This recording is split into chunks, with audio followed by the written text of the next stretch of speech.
చూస్తున్నారు. ఖమ్మం జిల్లా కల్లూరులో మహిళా ఎస్ఐపై దాడి జరిగింది. ఎస్ఐపై దాడికి పాల్పడ్డాడు కాంగ్రెస్ నాయకుడు రాయల రాము. కల్లూరులో ఓ హోటల్ సిబ్బందితో రాము అతని అనుచరులు వాగ్వాదానికి దిగారు. పరిస్థితిని అదుపు చేసేందుకు యత్నించారు ఎస్ఐ హరిత. ఎస్ఐతో దురుసుగా ప్రవర్తించాడు రాయల రాము. అసహనంతో రాముపై చేసుకున్నారు ఎస్ఐ హరిత. ఎస్ఐని తోసేశారు కాంగ్రెస్ నేత రాయల రాము. రాము సహా మరో 5గురి మీద కేసు నమోదైంది, అరెస్ట్ చేయడం జరిగింది. విజువల్స్ మీరు చూస్తున్నారు. ఈ కథనం మిమ్మల్ని కాస్త కలవరపరచొచ్చు. అయితే మిమ్మల్ని కలవరపడి గురించడం ఆర్టీవీ ఉద్దేశం కాదు. బట్ ఇటువంటి కథనాలు చూసినప్పుడు కాస్త కలవరపడి అవకాశం ఉంటుంది కాబట్టి దీనికి సంబంధించిన జాగ్రత్త తీసుకోవాలని ఆర్టీవీ సూచించడం జరుగుతోంది. This is the disturbing content. Viewer description is advised. ఒక్కసారి అక్కడ ఏం జరిగిందో చూద్దాం.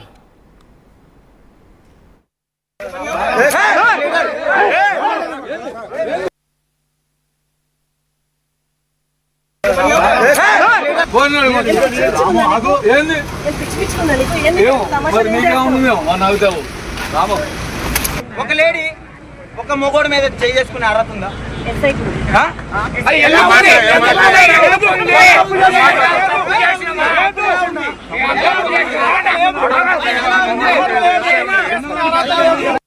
ఒక లేడీ ఒక మొగోడు మీద చేసుకునే అర్హత ఉందా?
విజువల్స్ మీరు చూస్తున్నారు. అక్కడ ముందుగా ఎస్ఐ హరిత పిచ్చి పిచ్చిగా ఉందా అంటూ ముందుగా చేసుకున్నారు. ఆ విజువల్ మీరు చూడొచ్చు. ఆ తర్వాత ఇటు రాములు కూడా ఇలా నెట్టేసిన పరిస్థితి. ఖమ్మం జిల్లా కల్లూరులో మహిళా ఎస్ఐపై దాడి జరిగింది. ఎస్ఐపై దాడికి పాల్పడ్డాడు కాంగ్రెస్ నాయకుడు రాయల రాము అంటూ చర్చ జరుగుతోంది. కల్లూరులో ఓ హోటల్ సిబ్బందితో రాము అతని అనుచరులు వాగ్వాదానికి దిగారు. పరిస్థితిని అదుపు చేసేందుకు యత్నించారు ఎస్ఐ హరిత. ఈ నేపథ్యంలోని ఆమె చేసుకున్నట్టుగా తెలుస్తోంది. ఆ తర్వాత ఎస్ఐతో దురుసుగా ప్రవర్తించాడు రాము. అసహనంతో రాముపై చేసుకున్నారు ఎస్ఐ హరిత. ఎస్ఐని తోసేయడం జరిగింది కాంగ్రెస్ నేత రాయల రాము. రాము సహా 5గురిని అదుపులోకి తీసుకున్నట్టుగా తెలుస్తోంది. ప్రస్తుతం ఈ కేసులో ఎటువంటి డెవలప్మెంట్స్ ఉన్నాయో తెలుసుకునే ప్రయత్నం చేద్దాం. మా ప్రతినిధి ఉదయ్ అప్డేట్స్ అందించేందుకు సిద్ధంగా ఉన్నారు. ఉదయ్, విజువల్లో క్లియర్ కట్గా అర్థమవుతోంది. ముందుగా మహిళా ఎస్ఐ ఎవరైతే ఉన్నారో ఆమె చేసుకున్న విజువల్స్ అయితే మాత్రం మనకున్న విజువల్స్ ప్రకారం చూస్తే ఆమె మొదటగా చేసుకున్నట్టుగా కనిపిస్తోంది. ఆ తర్వాత రాము నెట్టేసిన పరిస్థితి. అఫ్కోర్స్ రెండు వైపులా కూడా తప్పు కనిపిస్తోంది. బట్ శాంతి భద్రతల విషయంలో వచ్చినప్పుడు కాస్త అప్పర్ హ్యాండ్ పోలీసులకు ఉండే అవకాశం ఉంటుంది. ఒకవేళ అదుపు తప్పే సిచ్యువేషన్ ఉంటాయి. అఫ్కోర్స్ చేసుకున్న హక్కు అది ఇంటెన్షనల్గా కొట్టడానికి చేస్తారా లేకపోతే పట్టుకునే ప్రయత్నం జరిగిందా అది అదర్ వేరే ఆప్షన్ కింద అనుకోవచ్చు. బట్ ఇప్పుడు దీన్ని ఉన్నతాధికారులు ఎలా ఇన్వెస్టిగేట్ చేయడం జరుగుతోంది? ప్రస్తుతం దీనికి సంబంధించి ఎటువంటి అప్డేట్ ఉంది? మండల కేంద్రంలోని ఎన్ఎస్పీ కార్యాలయం పరిధిలో ఉన్నటువంటి శ్రీ చౌదరి హోటల్ వద్ద నిన్న సాయంత్రం నుంచి రాత్రి వరకు కూడా ఉద్రిక్తత చోటు చేసుకుంది.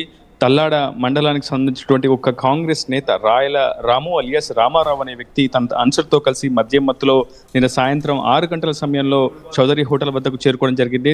అటు పరోటా విషయంలో ఒక చిన్న వాగ్వాదం కాస్త చిలికి గాలివానగా మారిందని చెప్పుకోవచ్చు. అటు హోటల్ సిబ్బందికి, మరోవైపు కాంగ్రెస్ నేతగా ఉన్నటువంటి రాయల రాముకు మధ్య వాగ్వాదం, తోపులట, చివరికి ఘర్షణకు కాస్త కూడా దారితీసింది. అయితే ఈ నేపథ్యంలో హోటల్ సిబ్బంది కూడా అటు పోలీసులను సంప్రదించారు, పోలీసులకు ఫిర్యాదు కూడా చేశారు. అయితే ఈ విషయం తెలుసుకున్నటువంటి రాయల రాము మళ్ళీ తన అంచులతో కలిసి వచ్చి హోటల్ దగ్గర విధ్వంసం సృష్టించాడని చెప్పుకోవాలి. హోటల్ సిబ్బందిపై దాడి చేయడంతో పాటు హోటల్ సిబ్బందిని భయభ్రాంతులకు గురిసే ప్రయత్నం చేశాడు. మరోమారు హోటల్ సిబ్బంది స్థానిక పోలీసులకు సమాచారం ఇవ్వడంతో ఘటనా ప్రదేశానికి తన బృందంతో కలిసి చేరుకున్నారు ఎస్ఐ హరిత. ఈ నేపథ్యంలోనే రాముతో వారించేందుకు ఎస్ఐ కూడా ప్రయత్నం చేశారు. అటు పరిస్థితిని కూడా అదుపులోకి తీసుకొచ్చే ప్రయత్నం చేశారు. ఘటనా ప్రదేశం నుంచి వీడి వెళ్లిపోవాలని కూడా పలుమార్లు ఎస్ఐ హరిత అటు నిందితుడైనటువంటి రాయల రామ్తో పాటు అతని బృందానికి కూడా సూచనలు జారీ చేశారు, ఆదేశాలు కూడా జారీ చేశారు. కానీ ఎక్కడ కూడా రాయల రాము కానీ ఇతరత్ర అతని అనుచరులు చాలా పెద్ద మొత్తంలో అటు తల్లాడ నుంచి కల్లూరుకు చేరుకొని పూర్తి స్థాయిలో హోటల్ సిబ్బందిపై దాడికి చేసే ప్రయత్నం చేశారు. పోలీసుల ఎదుట కూడా దాడి చేసే ప్రయత్నం చేశారు. ఈ నేపథ్యంలోనే ఎస్ఐ హరిత కూడా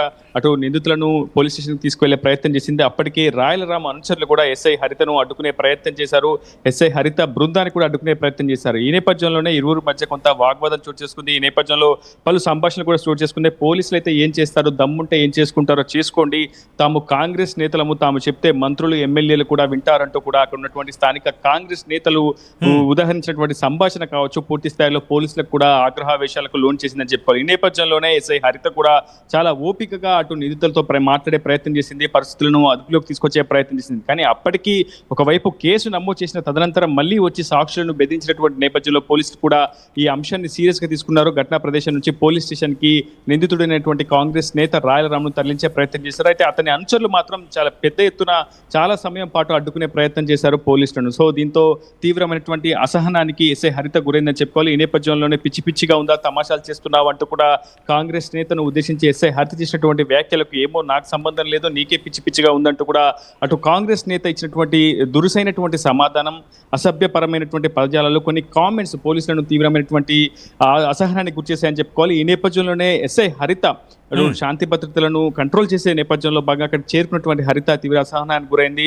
అటు లేడీ ఎస్ఐ అయితే మగడిపై చేయి చేసుకుంటావు అంటూ కూడా అక్కడ ఉన్నటువంటి కాంగ్రెస్ నేతలు రాయల రాము అనుచరులు చూసినటువంటి ఆ పదజాలంతో ఒకసారిగా అసహనానికి గురైనటువంటి ఎస్ఐ హరిత కాంగ్రెస్ నేత రాయల రాము చెల్లుమనిపించింది. వెంటనే రాయల రాము కూడా పోలీసులను తోసివేశాడు. ఎస్ఐ హరిత భుజం మీద చెయ్యి వేసి వెంటనే నెట్టివేయడంతో ఒకసారిగా ఎస్ఐ హరిత కింద పడిపోయింది. హుటాహుటినాకు ఉన్నటువంటి సహచర కానిస్టేబుల్ వెంటనే ఆమెను పైకి లేపి పరిస్థితిని అదుపులోకి తీసుకొచ్చే ప్రయత్నం చేశారు. ఉన్నతాధికారుల విషయాన్ని వివరించడంతో మరింత అదనపు సిబ్బంది ఘటనా ప్రదేశానికి చేరుకొని మొత్తం 6గురిని అదుపులోకి తీసుకున్నట్లు మనకు ప్రాథమికంగా సమాచారం అందుతుంది. రాయల రాము వ్యవహారంపై ప్రస్తుతం పోలీసులు కూడా డిస్కస్ చేస్తున్నారు. గతంలో రాయల రాము వ్యవహారం ఏ విధంగా ఉండేదనే అంశంపై కూడా డిస్కస్ చేస్తున్నారు. గతంలో కూడా ఇదే తరహాలో మద్యం మత్తులో అటు తల్లాడలో కావచ్చు, వేరే ఇతర ప్రాంతాల్లో కూడా హోటల్ సిబ్బందిని బెదిరించడం, ఇతరత్ర అనేక అంశాల్లో దురుసుగా ప్రవర్తించడం వంటి ఘటనలకు రాయల రాము పాల్పడ్డాడనేది ప్రధానంగా పోలీసుల నుంచి మనకు కూడా సమాచారం అవుతుంది. మొత్తం నిన్న జరిగినటువంటి కేసులో 10 మందిపై కేసు నమోదు చేశారు పోలీసులు. రాము సచిన్ ఇప్పటి వరకు కాంగ్రెస్ నేతలు ఈ అంశంపై స్పందించలేదు. ప్రస్తుతం ఈ వీడియోలు సామాజిక మాధ్యమాల్లో వైరల్ గా మారుతున్నాయి. ఇప్పటికీ ఈ అంశంపై Khammam commissioner of police Sunil Dutt కూడా ఆరా తీస్తున్నారు. నిన్న జరిగినటువంటి ఘటన ఏ విధంగా జరిగింది, రాయల రాము అతని అనుచరులు అక్కడికి ఎందుకు పెద్ద మొత్తంలో చేరుకున్నారు అనే అంశాలపై కూడా సిపి ఆరా తీస్తున్నారు. ప్రస్తుతం ఈ ఘటనకు సంబంధించి మొత్తం 10 మందిపై కేసులు నమోదు చేసినట్టు మనకు ఎక్స్క్లూజివ్ గా సమాచారం ఉంటుంది. A1 గా కాంగ్రెస్ నేత రాయల రాము, A2 గా శ్రీకాంత్ కుసుమరాజు, A3 గా గుడిపల్లి గోపి, A4 గా పస్తం రామయ్య, A5 యర్నం రామకృష్ణ, సాయి తమ్మిశెట్టి, గోగినేని తిరుమలరావు, దగ్గుల శ్రీనివాసరెడ్డి, ఎస్కే సైదులు, ఏపూరి సాయి అనే 10 మందిపై ప్రస్తుతం పోలీసులు కేసు నమోదు చేసి దర్యాప్తు చేపట్టారు. ప్రస్తుతం 6 నిందితులను అదుపులోకి తీసుకున్నామని చెప్పి పోలీసులు చెప్తున్నారు. ఖచ్చితంగా ఈ అంశంపై సీరియస్ గా దృష్టి సారించే అవకాశం అయితే ఉంది. ఎందుకంటే పోలీసు విధి నిర్వహణలో ఉన్నటువంటి పోలీసు విధులను ఆటంకం కలిగించడం, అదేవిధంగా ఆమెతో అసభ్యకరంగా ప్రవర్తించడం, ఒక మహిళా ఎస్ఐ అని చూడకుండా కూడా అసభ్యకరమైనటువంటి పదజాలంతో దూషించడం వంటి అనేక కామెంట్స్ చేయించడం, బెదిరింపులకు భయభ్రాంతులకు గురి చేయడం వంటి అనేక అంశాల కింద సెక్షన్ల కింద కేసులు నమోదు చేసినటువంటి పోలీసులు ఈ ఘటనను సీరియస్ గా తీసుకునే అవకాశం చాలా స్పష్టంగా కనిపిస్తుంది. ఇప్పటి వరకు కాంగ్రెస్ నేతలు కావచ్చు, స్థానిక ఎమ్మెల్యే కావచ్చు, ఇతరత్ర నేతలు ఎవరు కూడా ఈ అంశంపై అయితే స్పందించలేదు. సచిన్ రైట్ ఉదయ్, మొత్తంగా అయితే ఖమ్మం జిల్లా కల్లూరులో మహిళా ఎస్ఐపై దాడి జరిగింది. ఎస్ఐపై దాడికి పాల్పడ్డాడు కాంగ్రెస్ నాయకుడు రాయల రాము. కల్లూరులో ఓ హోటల్లో సిబ్బందితో రాము అతని అనుచరుడు వాగ్వాదానికి దిగారు. పరిస్థితిని అదుపు చేసేందుకు